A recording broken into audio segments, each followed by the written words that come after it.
What's good, YouTube? It's your boy, Blue Blood Sports TV, back at y'all with another one.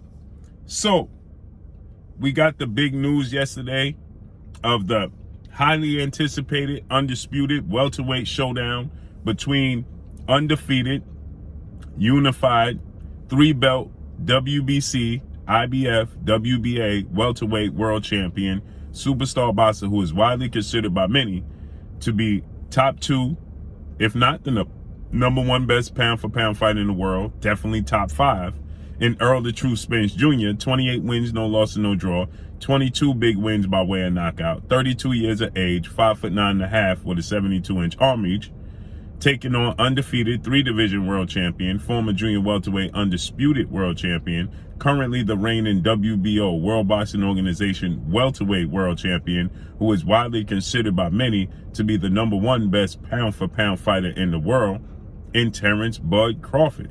Terence Crawford is 38 wins, no losses, no draw, 29 big wins by way of knockout, 34 years of age, 5'8" with a 74-inch arm reach. With that said, it's being reported that the fight is going to take place November 19th, Las Vegas, Nevada. So it went obviously viral yesterday that this is the case. And the fact that it went viral and this is the case, you know, everybody's talking about it. Well, there was another fight scheduled for that date in Hasim Rahman Jr., son of two-time heavyweight world champion, superstar boxer Hasim Rahman Sr. Hasim Rahman Jr. Is a blue chip prospect that suffered a setback, a loss to the late great Tommy Morrison's son, and he's supposed to face off against UFC superstar and Vitor Belfort, right? We in the era and the age of this crossover fights between UFC and boxing fighters and boxers, right? And that's supposed to take place the same day, as well as a few other things a few other fights is supposed to take place November 19th, UFC as well. And shout out to Showbiz, the adult, and a few other people. But it was noted that there's other fights and other things going to happen November 19th, to which Errol Spence responded, and Errol Spence stated, he just put the emoji, right? Which speaks volumes, because in a sense, what Errol Spence is telling you is you can dare to compete with them if you want to. This is, like I told people, the biggest fight in the sport of boxing, period, hands down, okay?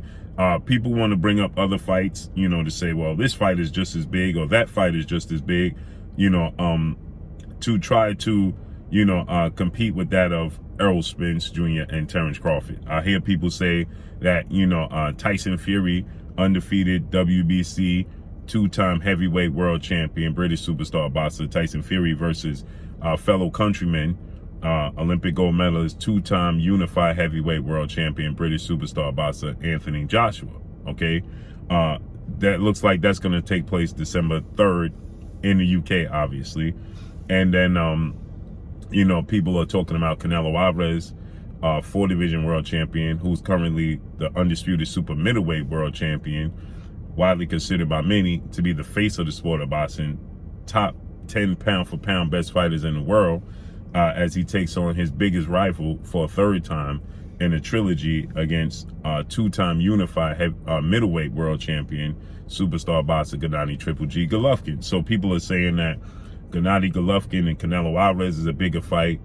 Tyson Fury, Anthony Joshua is a bigger fight than Terence Crawford, Errol Spence. No. Tyson Fury, Anthony Joshua may be enormous and massive domestically in the UK. I have no doubt that in the UK, it's massive. I have no doubt in the UK, it's enormous, right? I have zero doubt that that's the case. Now, when you look at Canelo Alvarez Triple G, this was not in high demand. You understand? This Triple G Canelo Alvarez fight is not in high demand. Canelo Alvarez is piquing so much interest, and here's the reason why. Because Canelo Alvarez is coming off of a dominating performance loss to undefeated WBA light heavyweight Russian superstar boxer Dmitry Bivol, okay, in which he's lost pretty much all but 3 rounds. 3 is being generous. 2, right? And so if Canelo Alvarez defeated Dmitry Bivol and was the WBA light heavyweight champion and 2-time light heavyweight champion and the undisputed super middleweight, him fighting Gennady Triple G Golovkin would not be in as high as demand as it currently is. But because he's coming off of a loss, and it has piqued the interest of so many to see how Canelo Alvarez bounces back from this loss to Dmitry Bivol, the interest and the intrigue is at an all-time high. That's why. Not because of Canelo Alvarez's star status, not because of the interest in him fighting against Gennady Golovkin for a 3rd time, the interest. Now, don't get me wrong. The first fight with Gennady Golovkin and Canelo, huge. It did 1.1 million pay-per-views, if I'm not mistaken. The second fight, because the first fight ended in a draw, the intrigue for the second fight was at an all-time high because the first fight ended in a draw and controversy. Many people thought that Canelo Alvarez lost the first fight. Okay? Many people thought Canelo Alvarez lost the first fight. So with that said, the second fight, the interest and intrigue, and then don't forget, going into the second fight, Canelo tested positive for a banned substance, clenbuterol, and was suspended. So that piqued even more interest and got even more people interested to see what's going to happen, right? And so with that said, okay, Canelo Alvarez won the second fight. I thought he won the second fight. Many people still thought he lost the second fight. But he won the second fight, no doubt, right? And because he won the second fight, right, the interest and the lap in between, there's been 4 years since they fought. Okay? They fought, I believe, in 2018 was the last time they fought.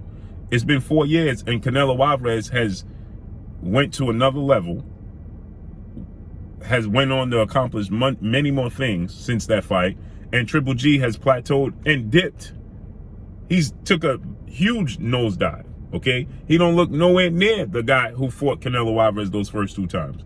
He fought Sergey Derenchenko. I thought he clearly lost that fight. He showed all types of vulnerabilities, was hurt numerous of times, okay?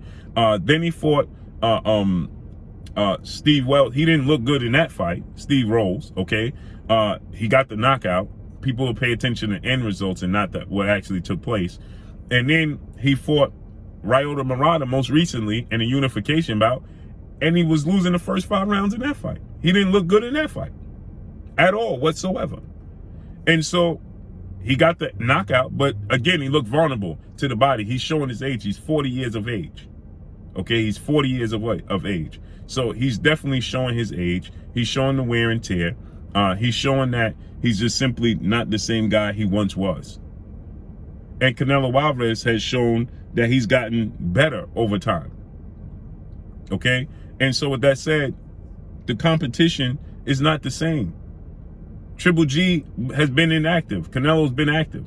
Canelo went on to do big things. So nobody's intrigued about this fight because of the fight itself. They're intrigued about this fight because of everybody wants to see how Canelo Alvarez bounced back from a second loss and a devastating loss. His first loss was the Floyd Mayweather officially, where he lost every single round. In this fight, he lost all but 2 to 3 rounds. So everybody wants to see how he bounced back. But when it comes to Errol Spence and Terence Crawford, on the other hand, both guys are in their absolute prime. Okay, neither one of these guys had any type of controversial victories.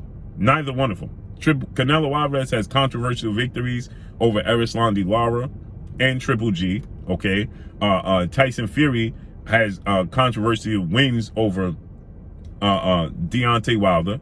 Okay, Anthony Joshua's coming off of 2 back-to-back losses. Terence Crawford is in his absolute prime. Stopped 10 of his last 11 opponents. Whether he stopped them, knocked them out, or just got the stoppage.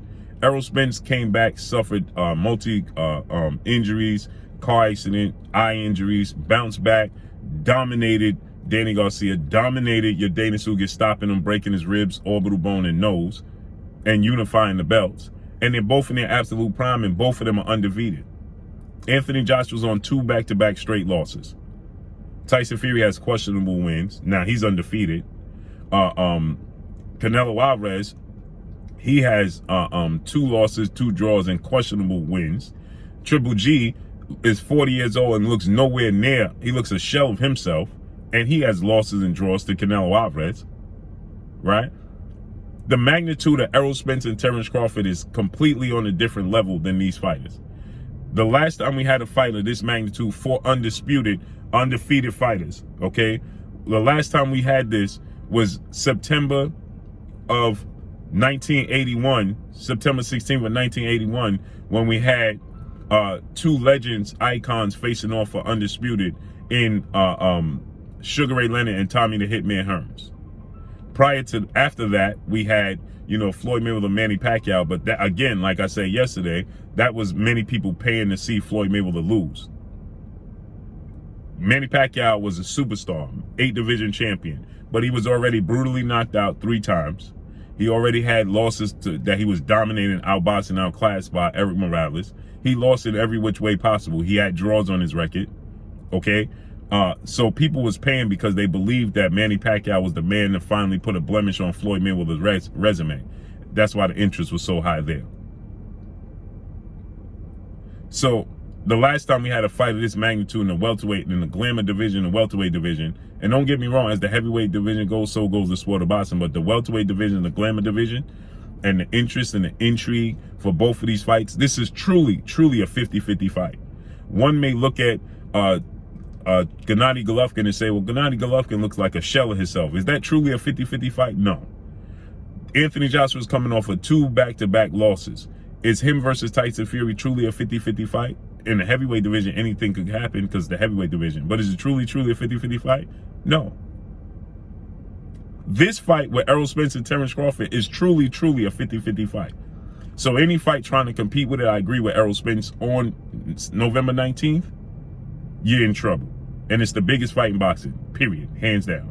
And that's all I got for y'all. Make sure you hit the like button, drop a comment in the comment section, let me know what y'all think. Y'all already know what it is. It's your boy Blue, Blue Blood Sports TV. Hate, like, comment, and subscribe. You haven't subscribed, hit the subscribe button, hit the like button, hit the bell icon to get all the new notifications. Follow me on Instagram at Blue Blood Sports TV, all one word. Y'all already know what it is. Shouts out to the entire LDBC. Shouts out to Black Media Row. Make sure you like and share these videos. That's all I got for y'all. Peace.